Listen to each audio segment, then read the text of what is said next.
보수단 따라 오늘은 중국 공산당의 시작이란 주제로 제가 설명을 좀 드려볼 건데요. 우리가 공산당 그러면은 뭐 안 좋은 점을 한참 얘기는 할 수 있긴 있는데 우리가 정확하게 공산당의 역사와 시작이 어땠는지를 잘 모르지 않습니까? 그래서 중국 역사랑도 관련이 깊은데 그걸 우리가 다 알지 못하니까 최대한 중요한 부분만 제가 추려서 설명을 좀 드려보도록 하겠습니다. 그래서 자, 먼저 1912년에 청나라가 멸망하는데 조선은 1910년에 멸망을 합니다. 우리 일본에 이제 병합이 되면서 멸망을 하게 되고, 근데 저도 이번에 새삼 놀랐지만 1910년이면 지금으로부터 116년 전이거든요. 그러면 아니 요즘 100세 인생이라 그러잖아요. 한 사람이 인생을 꽉 채워 살면 100년인데 116년 전이면 그렇게 어마무시하게 막 오래 전은 아니죠, 그쵸? 그래서 막 요즘 친구들은 막 조선시대 그러면 막 몇백 년 전인 것처럼 막 그렇게 체감이 되는데 사실상 그렇게 오래 전도 아니다라는 거. 그렇게 청나라가 멸망을 하고 장제스의 국민당과 마오쩌둥의 공산당이 싸워가지고 마오쩌둥이 이겨요. 그 국민당과 공산당의 싸움이라 해서 국공내전이라 그러는데, 그래서 국민당은 져가지고 이제 대만으로 물러나고요. 1949년에 중화인민공화국이 수립되고 마오쩌둥이 국가 주석으로 오게 됩니다. 그리고 아무래도 이제 공산당의 오리지널 누구죠? 소련의 영향을 많이 받았겠죠. 마르크스 레닌주의라고 해서 종교는 인민의 아편이다. 그러니까 국가가 직접 적극적으로 나서가지고 신 같은 건 없다라고 주장하는 국가 무신론을 들고 나왔죠. 그러니까 아무래도 종교를 탄압하든지 없애버려야 독재 체제를 더 견고하게 할 거 아닙니까? 자유가 없어야 되니까요. 그리고 이제 마오쩌둥이 추진한 게 대약진 운동이라고 해서 이제 나라를 부강하게 키우려고 농업과 공업을 발전시키려고 했던 건데, 일본 같은 경우에는 어떻게 발전했습니까? 일찌감치 외세를 다 받아들였잖아요. 그래서 이제 기술을 빨리 습득을 해서 빨리 부강해진 건데, 얘네들은 뭡니까? 공산당. 자본주의, 자본가들을 싫어하죠. 뭐 그런 거 있잖아요. 뭐 부르주아, 뭐 프롤레타리아 계급 사코, 뭐 노동자 해방, 뭐 그러니까 지금 뭐 평등을 외쳐버리니까 그런 거를 다 배척하잖아요. 그러니 일본처럼 그렇게 받아들여서 부강해질 수가 없죠. 근데 어쨌든 힘은 키워야 되니까. 그럼 무슨 일을 했냐면 농업에서는 참새가 곡식을 쪼아 먹어갖고 이제 생산량이 감소한다 뭐 이런 얘기를 들었는지 참새를 씨를 말려버립니다. 그러면 참새만 없어지나요? 그 천적이 없으니까 메뚜기가 또 창궐을 해요. 그 결정적으로 그것 때문에 농업이 완전히 이제 완전히 기근이 들어버리는 거죠. 수확량이 뭐 말도 안 되게 안 나오는 거예요. 오히려 더 그렇게 실패를 했고, 공업 같은 경우에는 철을 생산한다 그러는데 무슨 뭐 기계 장비도 없이 그냥 흙으로 만든 뭐 뭐라 그러죠? 고루라 그러나요? 그런 용광로에 녹여가지고 이제 철을 만드는데 아무래도 기술이 뭘 알겠습니까? 뭐 노하우 하나도 없이 뭐 숟가락 넣어서 녹이고 뭐 있는 거 다 넣어서 녹이니까는 불순물도 많이 섞이고 이 순도가 떨어질 거 아니에요. 그러니까 쓸만한 철이 안 나오게 된 거죠.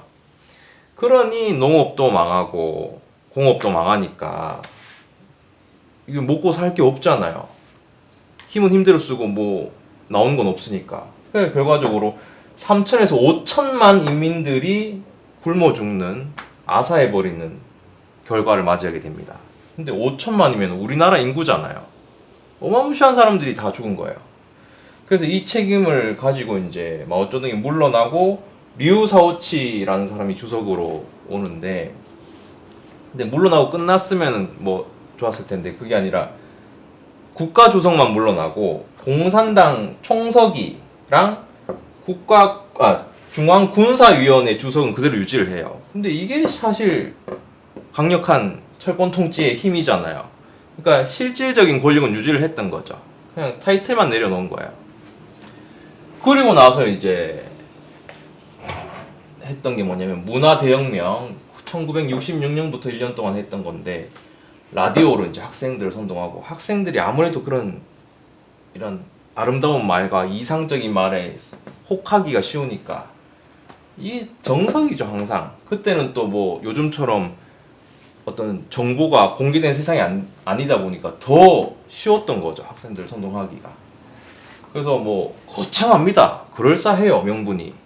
낡은 사상, 낡은 문화, 낡은 풍속, 관습을 타파하고 새로운 평등 세상을 건립하자. 그 공산당의 어떤 핵심 키워드 아닙니까? 평등. 여기서부터가 시작인 거예요. 근데 그 과정도 굉장히 아름다웠냐? 그렇지 않겠죠, 당연히. 홍위병이란 걸 만들어가지고 완전히 그야말로 애니메이션에서나 보던 그런 신의 권력을 부여해버려요. 말 안 들으면 다 조져버려 이렇게 된 거예요. 그러니까 뭐 우리 과학기술이라고 하면 보통 서양에서 다 만들어서 이게 넘어온 거잖아요. 모든 뭐 물리 법칙이나 모든 것들이. 그럼 뭐 대학 교수라든지 지식인 또 아까 얘기했지만 종교인들을 다 고문하고 학살하고 스스로의 이론을 다 부정하게 만들고 그리고 또 말 안 들으면 다 이렇게 없애버리는 거죠. 그리고 공산당에 굴복하지 않으면은 이제 누구든지 간에 약탈, 강간, 고문, 살해 완전히 그야말로 악마가 할 수 있는 모든 걸 다 해버린 거예요. 인간이 할 수 있는 모든 악을 다 해버린 겁니다. 허락을 해줘버렸으니까 절대 권력이. 그래서 이제 이것도 사실 대약진 운동도 실패하고 문화대혁명은 사실 이걸 뭐 마오쩌둥 입장에서는 성공인지 모르겠으나 이걸로 인해서 완전히 이제 민심이 완전히 피폐해질 대로 피폐해진 거죠. 그래가지고 이제 67년까지였지만 이제 좀 지나서 76년에 1차 천안문 사태라고 발발하는데 우리가 아는 천안문 사태는 엄밀히 말하면 2차 천안문이거든요. 1차 천안문은 뭐냐 하면 이건 중국에서도 인정한 거라 그래요. 역사적으로. 그 교과서에도 실려있다 그러는데 그 지금 이렇게 민심이 문화대혁명으로 막 홍위병이 다 조지고 갔으니까 막 흉흉해져 있는데 그때 이제 존경받던 총리가 죽은 거를 이제 추모한다고 추모비에 이제 화환을 걸고 막 이랬는데 그거를 다 없애버린 거예요. 그거조차도. 그러니까 완전히 막 열받아가지고 폭동이 일어났는데 그것도 무력 진압해서 이제 진압이 됐어요. 1차는 진압이 됐는데 이제 76년 4월 5일이라서 이제 4.5 운동이라고 교과서에도 실려있다 그러는데 그러면 이거는 왜 은폐 축소 안 하고 이거는 왜 인정했냐? 이건 솔직히 지네가 생각해도 홍위병이 적당히 악마짓을 한 게 아니라 완전히 막 와 이거는 솔직히 내가 봐도 이건 심했다 싶을 정도로 해버린 거예요. 그러니까 이 정도는 인정해주자고 됐던 것 같아요. 그래서 1차 천안문 사태는 4.5 운동이라고 해서 중국이 인정하는 사건. 그 다음에 이제 우리가 알고 있는 1989년 천안문 사태는 이제 양상쿤이라는 사람이 주석으로 있을 때 일어났는데 양상국 아닙니다. 양상쿤. 예. 그래서 이 지금 문화대혁명도 사실은 낡은 사상 이게 지금 이때 모든 게 다 파괴돼요. 문화유산 뭐 전통적인 음식 만드는 방법 뭐 이런 거 사소한 것까지 다 없애버리거든요. 그러니까 나라를 아예 그냥 내가 만든 공산당으로 완전히 리셋을 해버리자 해가지고 있던 걸 다 없애버린 거예요. 왜냐면 거기에 자기가 독재를 하기 위해서는 있던 거를 다 없애고 아예 그냥 백도화제에서 시작을 해야 솔직히 제일 빠르잖아요. 그렇게 생각을 했던 것 같습니다. 그거를 이제 평등 세상이라는 거창한 말로 포장을 해가지고 절대 복종 안 하면 다 그냥 모든 걸 다 없애버린 거죠. 그러니까 사실 그 공포 정치를 통해서 권력은 강화가 됐을지 모르겠지만 이 인민들의 삶이 어떻게 되겠습니까? 뭐 인심을 떠나갖고 모든 게 다 완전히 다 부서졌으니까 다 망가졌잖아요. 모든 세상이 다 망가졌잖아. 그래서 1차 때도 그런 민심으로 폭발했지만 2차 때도 천안문 사태도 마찬가지로 이제 경제가 완전히 망가졌으니까 이거를 이제 피해를 만회하고자 자본주의를 이제 도입을 합니다. 근데 또 그 도입해서 성장을 하긴 했는데 이제 양극화가 심해진 거죠. 이제 있는 사람은 더 있고 없는 사람은 계속 막 더 힘들어지고 그 와중에 이제 주변 국가들이 홍콩이나 대만은 또 경제 성장을 또 훨씬 더 잘 해버리니까 거기서 또 이제 민심이 터진 거예요. 그 폭동이 일어났는데 그래서 이번에 뭐 1차 때도 한번 겪어봐서 그랬는지 이렇게 일어나니까 완전 이번에는 박살을 내버린 거예요. 탱크 뭐 이렇게 트럭으로 그냥 다 밀고 가버리고 막 이런 식으로. 그래서 어마무시한 사람들이 또 이제 반정부 시위를 앞시고 그 나름대로 민주화 운동이라고 나왔는데 완전히 박살을 내버린 거야. 완전히 깔아뭉개고 다 죽여버린 거야. 그리고 추산 이것도 워낙에 중국에서 적극적으로 은폐하고 조작하고 그냥 없었던 일처럼 만들다 보니 피해자가 몇 명인지도 집계도 정확치도 않아요. 인터넷으로 찾아봐도 정확치 않습니다. 근데 이제 뭐 적십자 세계 뭐 적십자에서 발표한 게 뭐 2,600명인가 그렇고, 근데 뭐 비공개 추산까지 합치면 뭐 10,000명 가까이 됐다는 얘기가 있으니까 기본적으로 몇천 명이라고 봐야겠죠, 희생자가. 근데 뭐 대약진 운동 이때 5천만 명에 비하면은 그렇게 많은 인구는 아니지만 어쨌든 몇천 명이 이거 시위했다는 이유로 다 깔아뭉개서 죽였다 그러면 이것도 사실은 어마무시한 사건이죠, 그렇죠? 그러니까 공산당은 제가 볼 때는 자기 나라 사람이든 남의 나라 사람이든 자기 밑에 내 권력을 위해서는 이런 인간의 목숨 따위 그냥 다 대의 명분이라 생각하고 대의를 위한 바람직한 희생이었다고 그렇게 취부를 해버리는 것 같아요. 이때부터.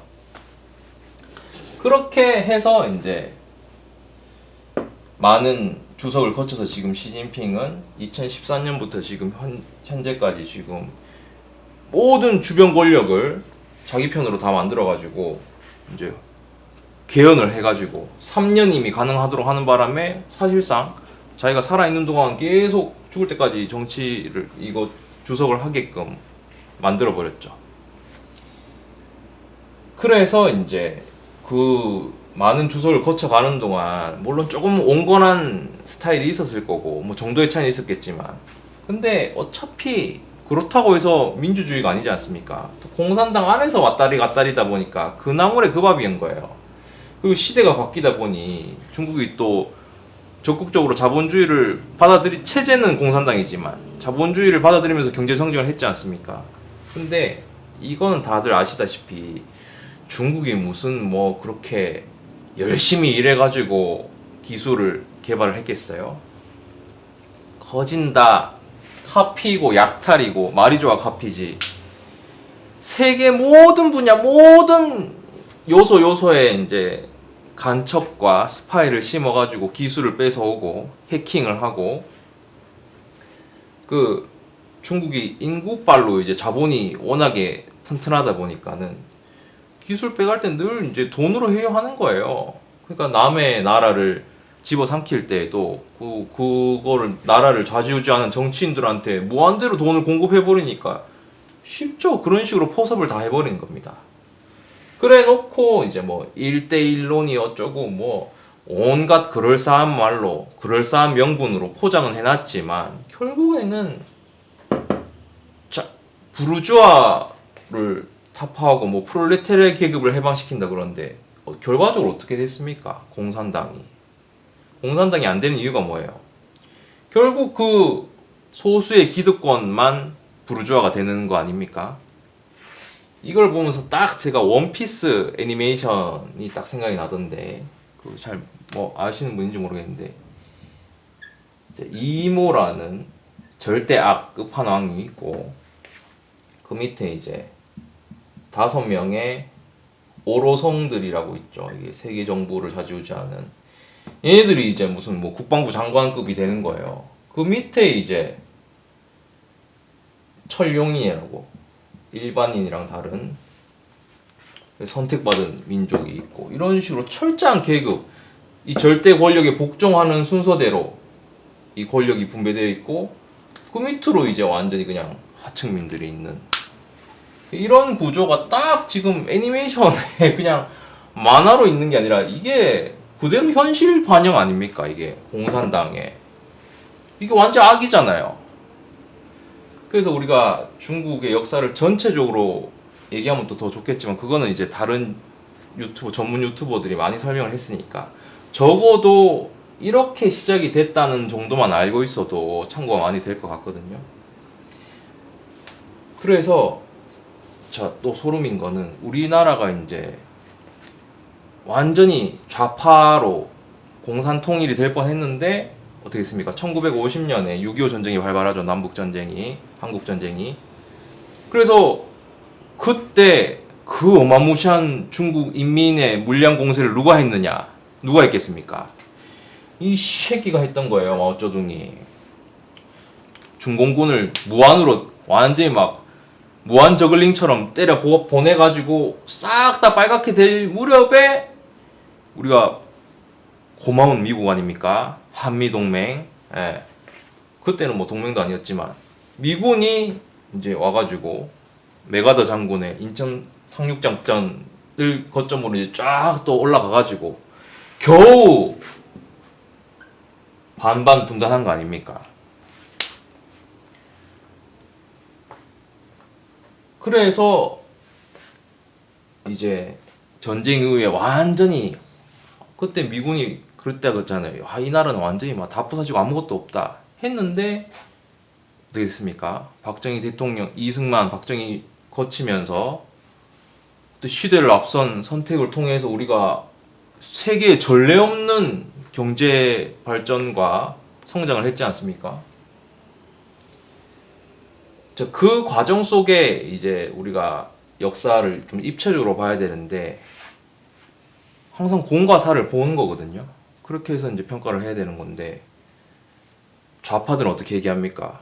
지금 우리가 누리고 있는 모든 이 기반 시설들이 어떻게 생겨났는지에 대해서는 완전히 외면해버리고 그냥 그 과정 중에 독재가 있었다. 독재요? 독재?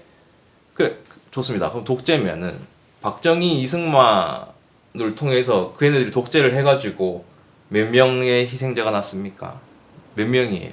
말해보세요. 그것도 몇 명이라 얘기하기 애매하죠, 그쵸? 애매하기도 애매하고 지금 보세요.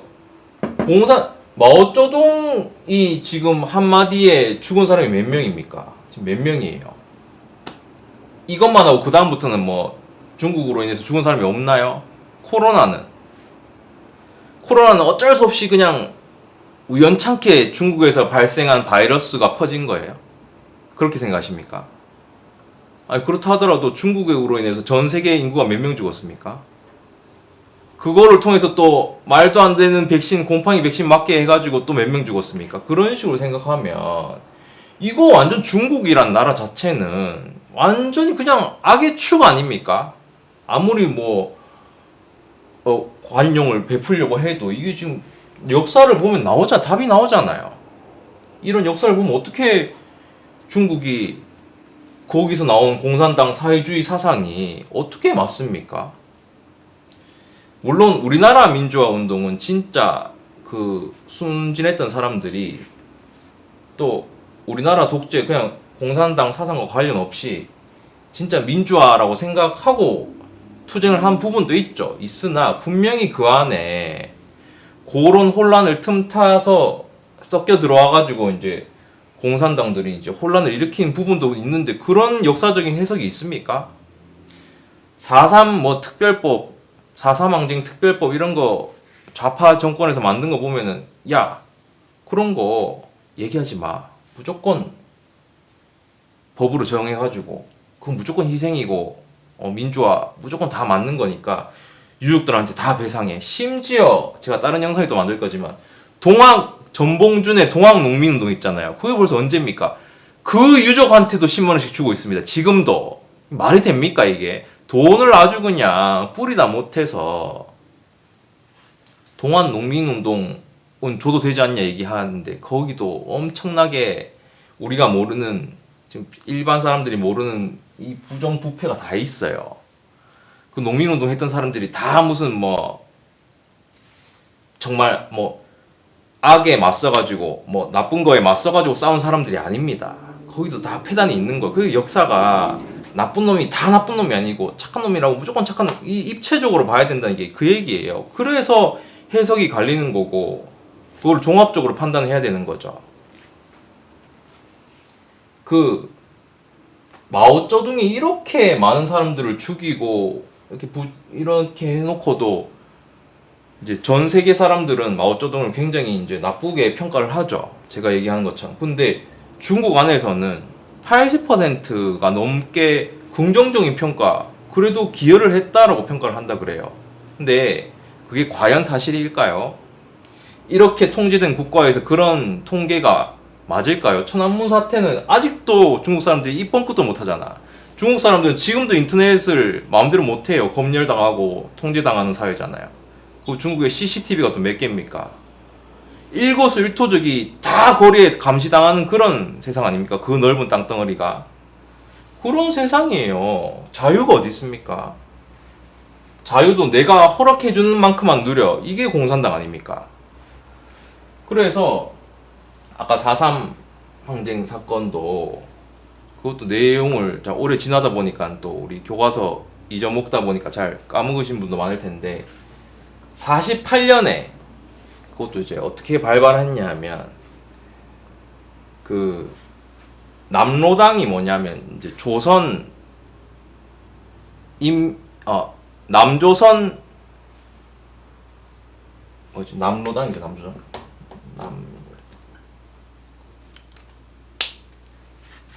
그래 남조선 노동당이거든요. 남조선 그러니까 공산당이죠. 북쪽에 김일성의 남조선 노동당 남로당이 이제 우리나라 이제 남한에서만 정보를 또 따로 수립하자, 공산당 말고 따로 수립하자 해서 이렇게 하니까 이제 이거 반대해가지고 악심을 품고 제주도에서 남로당이 경찰서 12곳을 습격해가지고 이제 우리 우파 구구라고 거기서는 표현을 하던데 어쨌든 그 사람들을 청년들을 많이 죽여요. 그렇다 보니까 어떻게 했습니까? 그럼 죽으면 가만 그럼 재판 받고 민사 소송 할까요? 그럼 죽이는데 그러니까 이제 전쟁이 발발되고 서로 죽이고 죽이는 이제 그렇게 시작된 거예요. 근데 그렇잖아요. 물론 서로 죽이고 했지만 근데 서로 얘네들이 먼저 침략해가지고 죽이는 바람에 그렇게 살육이 시작된 거를 왜 4.3 항쟁 특별법에서는 이 사람들 침략한 사람들 편만 들어주나요? 웃기잖아요.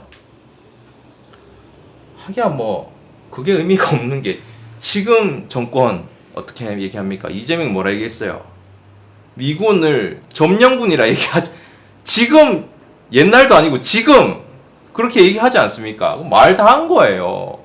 미군 때문에 지금 완벽하게 공산화가 안 되고 이거 남한이 살아남아서 기적의 경제 성장을 이루고 이 정도까지 말도 안 되게 이 좁은 땅덩어리에서 이렇게까지 만들어 놨는 대한민국인데 기적의 대한민국을 지금 이재명과 좌파 정권들이 어떻게 말아먹고 있습니까?